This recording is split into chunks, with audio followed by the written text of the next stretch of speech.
മത്സ്യബന്ധനത്തിന് പോകുന്ന ബോട്ടുകളിലെ വലകൾക്ക് നാശം സംഭവിക്കുന്നത് പതിവാകുന്നു.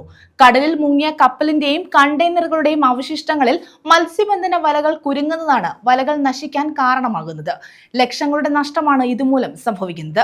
അഴീക്കലിൽ നിന്നും കഴിഞ്ഞ ദിവസം കടലിൽ പോയ ബോട്ടിന്റെ വലകളും നശിച്ചു. കഴിഞ്ഞ ദിവസം അഴീക്കലിൽ നിന്നും കടലിൽ പോയ പൊങ്കാല ബോട്ടിലെ വലകളാണ് നശിച്ചത്. കപ്പലപകടത്തെ തുടർന്ന് കപ്പലിൽ നിന്നും വീണ അവശിഷ്ടങ്ങളിലും കണ്ടെയ്നറുകളിലും കുരുങ്ങിയാണ് വലകൾ നശിക്കുന്നതെന്ന് മത്സ്യത്തൊഴിലാളികൾ പറയുന്നു.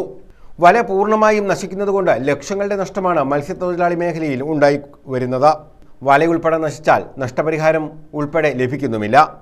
GPS സംവിധാനം ഉപയോഗിച്ച് അവശിഷ്ടങ്ങൾ കിടക്കുന്ന ഭാഗങ്ങൾ മത്സ്യത്തൊഴിലാളികൾക്ക് വ്യക്തമാക്കി നൽകണമെന്ന ആവശ്യം നേരത്തെ ഉയർന്നിരുന്നു. എന്നാൽ ഇക്കാര്യത്തിലും ബന്ധപ്പെട്ടവർ മൗനം പാലിക്കുകയാണ്. ഫിഷറീസ് വകുപ്പാകട്ടെ വലകൾ നശിച്ചു കഴിഞ്ഞാൽ യാതൊരുവിധ നടപടികളും സ്വീകരിക്കുന്നില്ല.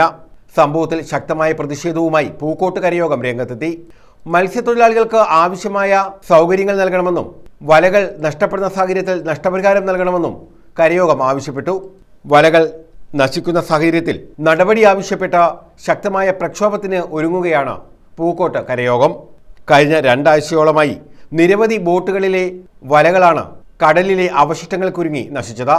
ഇതുമൂലം മത്സ്യത്തൊഴിലാളികൾക്ക് ജോലിയില്ലാതാകുന്ന സാഹചര്യവുമുണ്ട്. News bureau, Ochira.